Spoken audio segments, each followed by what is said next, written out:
உறவுகள் வணக்கம். அதாவது இந்த விடயத்தை பற்றி பேச வேணாம், கடந்து போகணும் அப்படின்னு நினச்சேன். இருந்தாலும் சில தற்கூரிகளும் சில சைக்கோக்களும் பேசும்பொழுது நம்ம பேசக்கூடிய கடமைப்பட்டிருக்கோம். என்ன அப்படின்னா, அந்த விஜயலட்சுமியோட வழக்கு, அதாவது அண்ணன் சீமான் அவர்கள் சுப்ரீம் கோர்ட்டில் தொடர்ந்த வழக்கு அண்ணன் தான் கொண்டு போகிறாரே தவிர விஜயலட்சுமி அவர்கள் கொண்டு போக கிடையாது. ஆனால் சில தற்கூரிகள் உட்காந்துட்டு பேசுறதெல்லாம் கேட்கும் பொழுது ரொம்ப வியப்பாக இருக்குது. அதாவது என்ன அப்படின்னா, விஜயலட்சுமிட்டு அண்ணன் சீமான் வந்து மன்னிப்பு கேட்கணுமா, அது மாதிரி கோர்ட்டு சொல்லிருச்சு.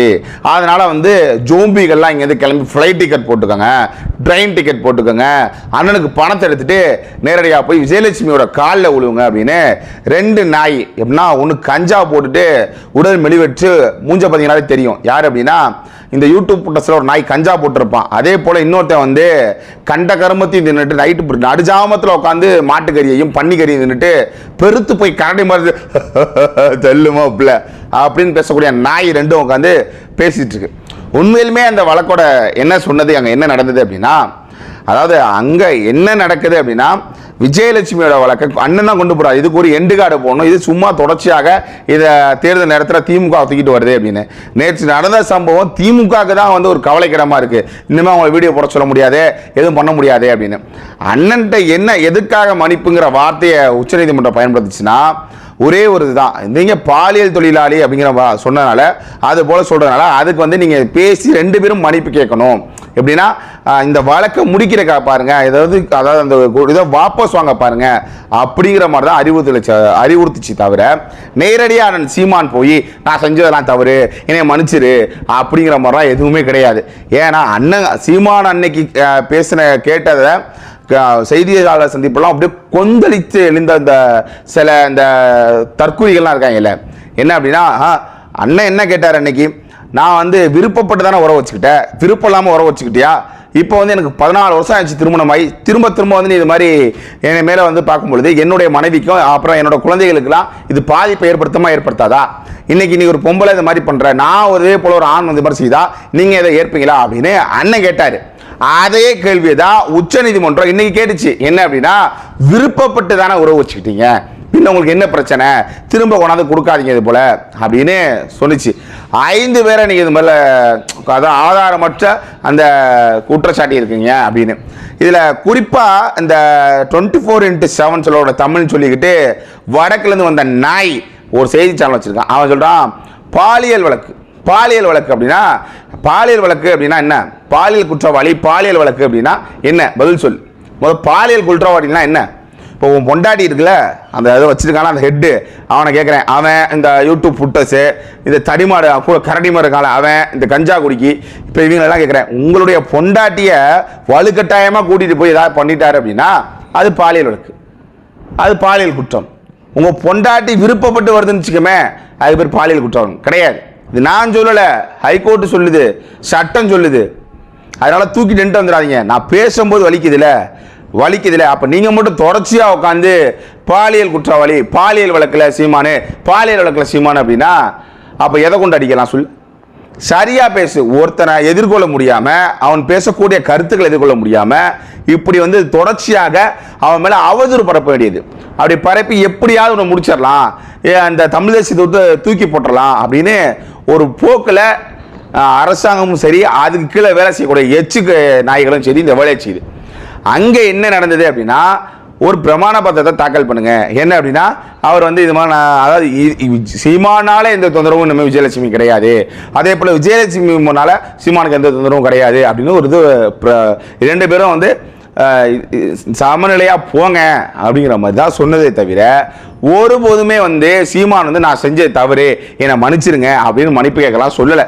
இவங்க விட்டு ஓலா கதையாக விடுவானுங்க, சீமானா ஐயோ போச்சு, முடிஞ்சிச்சு, ஓ அப்படின்னு. அப்படிலாம் கிடையாது. அவர் மன்னிப்பு கேட்கக்கூடிய ஆளா, தவறு செய்யாமல் மன்னிப்பு கேட்கக்கூடிய ஆளா?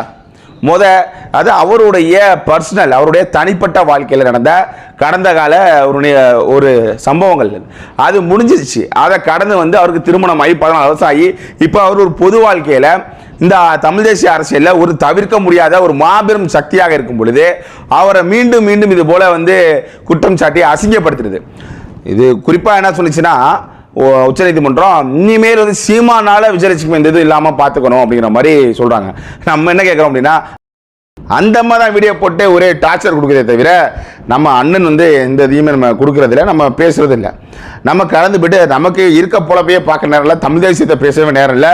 இதில் எங்கிட்ட இருந்து நம்ம போய் தொந்தரவு பண்ண போகிறோம்? அப்போ இது வேற. இது எதுவுமே தெரியாத தற்கொலை நாய்ங்க உட்காந்து ஐயோ சீமான மன்னிப்பு சொல்லிட்டாங்க, சீமான் காலில் விழுட்டாரு அப்படின்னா யார் காலில் விழுந்தாரு சொல்லு? யாரு காலில் விழுந்தாரு? ஏதாவது வந்து கதை கட்டணும் கட்டக்கூடாது.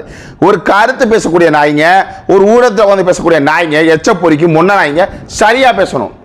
அதை விட்டுட்டு எதையாவது ஒன்று திணிக்க வேண்டியது. சீமான் இப்படி பண்ணிட்டாரு, சீமான் அப்படி பண்ணிட்டாரு, சீமான் இதை பண்ணிட்டாரு அப்படின்னா அப்போ நமக்கு அந்த கோபம் இருக்குமா இருக்காரா? அதனால தான் கோபத்தின் வெளிப்பாடாக நம்ம சில கேள்விகளை கேட்குறோம். உச்சநீதிமன்றம் சொன்னது இவ்வளவுதான். அதில் வந்து தந்தி ஒரு மாதிரி போடுறது, பாலியல் நடிகை பாலியல் வழக்கிற்கு சீமானுக்கு வந்து சீமான் மன்னிப்பு கேட்க வேண்டும் அப்படின்ட்டு இவன் ஒரு சைடு போடுறது. அப்புறம் வந்து நிறைய தமிழ் தேசியத்துக்கு எகென்ஸ்டாக இருக்கக்கூடிய ஊடகங்கள்லாம் என்ன பண்ணுறது அப்படின்னா கேவலப்படுத்து தான். இப்படி சொல்லிட்டா சீமான் வந்து அப்படியே சின்ன பையனாக மாறிடுவார், சீமான் கேவலப்பட்டு போயிடுவார். ஏண்டா எவ்வளோ அவதூறுகள் எவ்வளோ அசிங்கங்களை பார்க்காம வந்திருப்பாரு. ஏய் நான் என்ன கேட்குறேன், நல்ல ஆத்தாளுக்கு அப்பனுக்கு நீங்கள் பிறந்திருந்தீங்க அப்படின்னா ஒரே ஒரு கேள்வி, அதை ஒரு நடிகையை மவுண்ட் ரோட்டில் நிர்வாணமாக ஒன்றாங்க ஒரு செய்தி வாசிப்பாளர்னு ஒரு கதை சொல்கிறாங்களே, அது உண்மையா பொய்யா? அதை சொல்லு. அதே போல் இந்த ஒரு நடிகைக்காக பால் டாயில் குடிச்ச ஒரு பைத்தியக்கார பையன் சொல்கிறாங்களே, அது உண்மையா பொய்யா? அதை பற்றி பேச துணிவு இருக்கா இல்லையா? வதந்தியின்னு கூட சொல்லு. உங்களோட செய்தி சேனலில் இது மாதிரி மவுண்ட் ரோட்டில் ஒரு செய்தி வாசிப்பாளர், முன்னாள் செய்தி வாசிப்பாளர் ஒரு பெண்மணி நிர்வாணமாக ஓடினாங்க. அப்போ கூடிய அப்போ வந்து ஒரு கட்சியில் மிகப்பெரிய கட்சியில் இருக்கக்கூடிய ஒரு ஆளுங்கட்சி இருக்கக்கூடியோட பையன் அவங்கள சீரழிச்சதா சொல்லப்படுது, இதெல்லாம் பொய். அப்போ ஏதாவது செய்தி போட முடியுமாடா? போட முடியாது. ஏன்னா அவங்கள பேச முடியாது. திருட்டுத்தனம், இது கேவலமா இல்லை.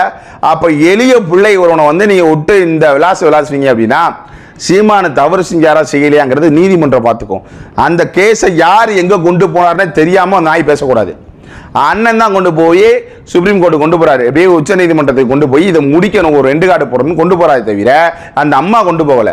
அதனால தெரிஞ்சுக்கணும். அதை விட்டுட்டு சும்மா நோண்டிகிட்டே இருந்தா அப்போ கோபத்தின் வெளிப்பாடாக சொல்லிட்டா அப்போ குச்சிக்கிட்ட பொண்ணை கொண்டு போய் நான் கற்பழிச்சிட்டேன் அப்படின்னு கேட்பார்ல, அப்போ பொங்கிட்டு வரும்ல மாதர் சங்கம்லாம். அதாவது எல்லாத்துக்கும் ஒரு எல்லை உண்டு இல்லை.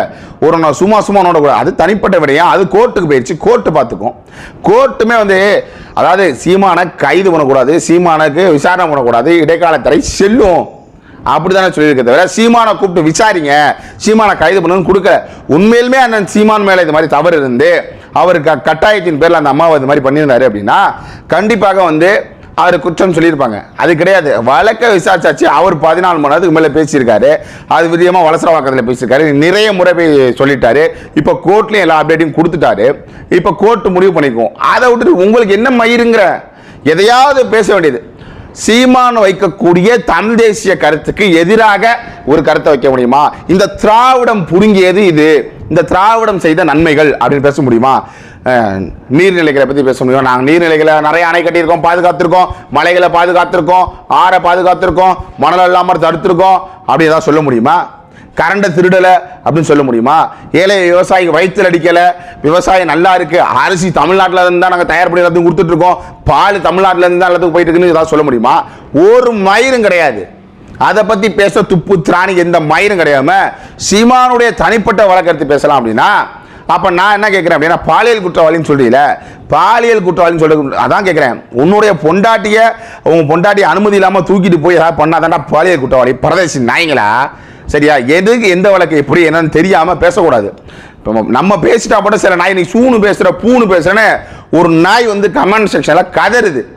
ஏண்டா கொப்பத்தாமவனன்னு சொல்ல வந்தேன். நான் இன்னும் நிறையா பேசுவேன், வகுந்து விட்டுருவேன். நீ நல்ல ஆத்தாளுக்கு அப்பனுக்கு பிறந்தீங்கன்னா சரியாக பேசுகிறா. ஒரு கேள்விக்கு சரியான பதில் சொல்லு. நாங்கள் வைக்கக்கூடிய கேள்விக்கு பதில் இருக்கா? ஒரு மயிறு கிடையாது. எப்படியாவது சீமானை முடக்கணும், சீமானை பேசணும், இந்த நோக்கத்தை தவிர வேற என்ன இருக்கு? இப்போ நான் ஸ்டாலின் அவர்களை பேசுகிறேன் அப்படின்னா, நான் வந்து மோடி அவர்களை பேசுகிறேன், எடப்பாடி அவர்களை பேசுகிறேன்னா அவர்கள் ஆட்சியில் இருந்து கொண்டு இருக்காங்க, அவர்களை பற்றி அவர்கள் செய்யக்கூடிய குற்றங்களை பற்றி பேசுகிறோம், பேசிட்டு குறைங்கிறோம். ஆட்சி அதிகாரத்துக்கு வரவே இல்லாமல் இருக்கக்கூடிய சீமானை விமர்சனம் பண்ணுவதற்கான காரணம் என்ன? ஒரு காரணம். சரி, நீ விமர்சனம் பண்றியே, சீமான் இந்த இடத்துல இந்த தவறை செஞ்சிட்டாரு அப்படின்னு சொல்லு. சீமான் மரங்களோட பேசியது தவறு உன்னால சொல்ல முடியுமா? நிரூபிக்க முடியுமா?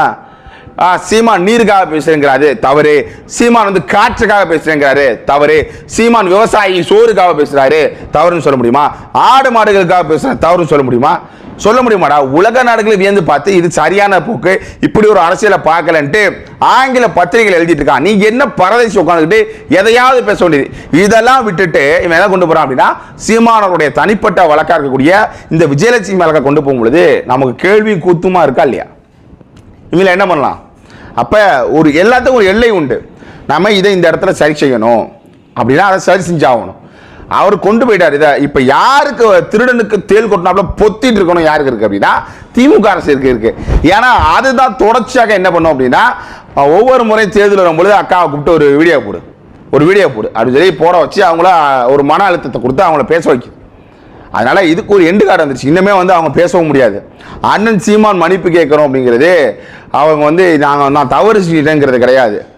ரெண்டு பேரும் சமரசமா போங்க, இந்த வழக்கை திரும்ப பெறணும் அப்படிங்கிறது தான் நோக்கமே தவிர இதை முடிக்க பார்க்குறாங்க அவங்க.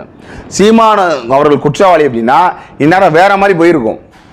ஏண்டா அவர் கண்டுக்காம விட்டுட்டு அடுத்த வேலையை பார்த்துட்டு அடுத்து மக்கள் பணி என்ன, களப்பணி என்ன, என்னென்ன போராட்டங்கள் என்னென்ன இருக்கு, நம்ம மாநாடு போகணும்னு சொல்லி அங்கே அவர் போயிட்டு இருக்காரு. அது தெரியாம எதையாவது ஒன்று பேச வேண்டியது.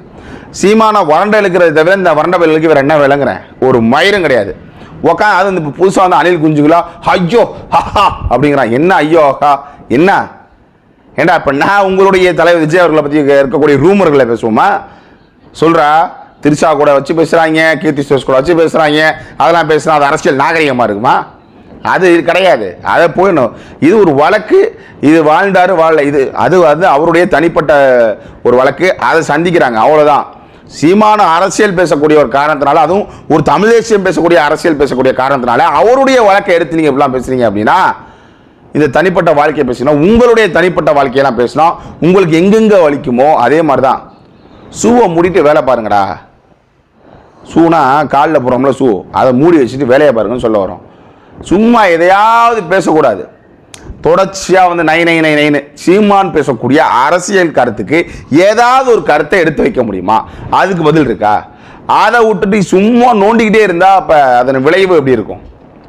அப்போ நம்ம எதாவது பேசிட்டா சூனு பேசுகிறான், பூனு பேசுகிறான், கூனு பேசுகிறான் அப்படின்னு கூசு பூன்னு தானே பேசுகிறேன், கோ தா அப்படின்னு பேசல.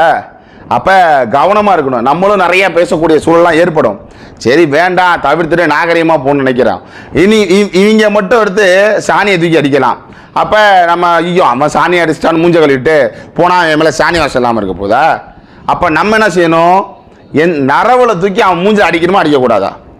நீ என்னை சாணியாக அடித்து இழிவுபடுத்தினா அதை விட கேவலமாக இருக்க தூக்கி உன் மூஞ்சில் அடிப்பேனா அடிக்க மாட்டேனா? அந்த வேலையை தான் செஞ்சுட்டு இருக்கு. சும்மா உட்காந்து எதையும் ஆற்றக்கூடாது, ஏதாவது பேசணும் அப்படின்னு. நான் திரும்ப திரும்ப சொல்றேன், சீமான் பேசக்கூடிய அரசியல் கருத்துக்கு ஒரு கருத்து எதிர்கருத்து இப்படி எடுத்து வைக்க முடியுமா? முடியாது. அதை விட்டுட்டு சும்மா வந்து தனிப்பட்ட வாழ்க்கையை பேசுறதெல்லாம் தேவையில்லாதது. அதை நீ கிளப்பி விட வேண்டியது. அதுவும் ஊடகங்கிற பேரில் வந்து எதையாவது கிளப்பிட வேண்டியது. செய்தியை சரியா சொல்லு. அவங்க கேட்ட கேள்வி, சீமான அன்னைக்கு கேட்ட கேள்வியை அவங்க திரும்ப கேட்குறாங்க. விருப்பப்பட்டு தானே உறவு வச்சுக்கிட்டீங்க, இதில் இப்போ உங்களுக்கு என்ன பிரச்சனை, எதுக்காக திரும்ப கொண்டாந்து இப்போ அதை கொண்டாந்து நிப்பாட்டுறீங்க அப்படின்னு அவங்க கேட்ட கேள்வியை சொல்லுங்க. அவங்க வந்து 5 குற்றம் சாட்டியிருக்காங்க. அந்த 5மே வந்து நிரூபிக்கப்பட்டதா சொல்லுங்க. இப்போ 5 பேர் மேலே குற்றங்கிறது ஊடகத்துக்கு தெரியாமல் இருக்குமா? இல்லை மீடியா முன்னாடி பணம் வாங்காமல் இருந்தாங்களா? எல்லாத்தையும் பண்ணாங்களா இல்லையா? அந்த நடிகர்கிட்ட பணம் வாங்கினாங்களா இல்லையா? இதுவுமே வந்து கேட்டதா இல்லையா? யார் கேட்டா? சுப்ரீம் கோர்ட் கேட்டதா இல்லையா? அதனால தயவு செய்து இதை தெளிவுபடுத்திக்கணும். அண்ணன் வந்து மன்னிப்பு கேட்டாருன்னா அப்படியே அப்படிலாம் கிடையாது. அதெல்லாம் ஒன்றுமே கிடையாது. அந்த அம்மா தான் வந்து மன்னிப்பு கேட்கணும். அண்ணன் சீமான்ட்ட நான் வந்து ரொம்ப உங்களை வந்து மன ரீதியாக தாக்குதலுக்கு ஏற்படுத்திட்டேன், மன்னிச்சிருங்க, இன்றைக்கி என் பொழப்பா பார்க்குறேன், நீங்கள் உங்கள் பொழப்பா பாருங்கன்னு அந்த அம்மா தான் பேசணுமே தவிர அண்ணன் சீமான் பேசக்கூடிய அவசியம் இல்லை. அந்த உச்சநீதிமன்றம் நீங்கள் போய் இது மாதிரி மன்னிப்பு கேட்கணும்னு சொல்ல கிடையாது. நீங்கள் வந்து அதாவது அந்த கடுமையான அந்த சொற்கள் சொன்னார்ல, நான் வந்து என்ன பாலியல் தொழிலாளி அப்படிங்கிற மாதிரி சொன்னார்ல, அது போல் வார்த்தைகள் இடமே இல்லாமல் இருக்கணும் அப்படிங்கிற மாதிரி சொல்லியிருக்க தவிர வேற ஒரு மண்ணும் கிடையாது. இவங்க அப்படியே திரிக்க வேண்டியது, அப்படியே குற்றம் முழுக்க அப்படியே இப்படி நடந்த மாதிரி அப்படிலாம் இங்கே யாரும் கிடையாது. எல்லாத்தையும் தயவுசெய்து சிந்தித்து பார்த்து செயல்படணும். இது மக்கள் மத்தியில் சீமானுக்கு ஒரு அழுக்கை ஏற்படுத்தலாம் அப்படின்னு நினச்சிங்கன்னா ஒரு மயிரையும் முழுங்க முடியாது. அதனால் தெளிவாக இருக்கும். அதனால் நாகரிகம் கருதி சில விடயங்களை பேசாமல் அமைதி காத்து போகிறோம் அப்படின்னா அப்படியே போட்டுறணும். திரும்ப திரும்ப வந்து நோண்டிட்டு இருந்தால் இது சரி வராது. இதுதான் இந்த வழக்கில் இருக்கக்கூடிய நடந்த உண்மை. நம்ம இதை சொல்லிட்டோம். இதில் வேற ஒன்றுமே கிடையாது. திரும்ப திரும்ப இது மாதிரி ஏதாவது தற்கொலையை பேசினா தற்கொலைகளை பிரித்து மேய வேண்டியது நம்மளோட கடமை. நன்றி.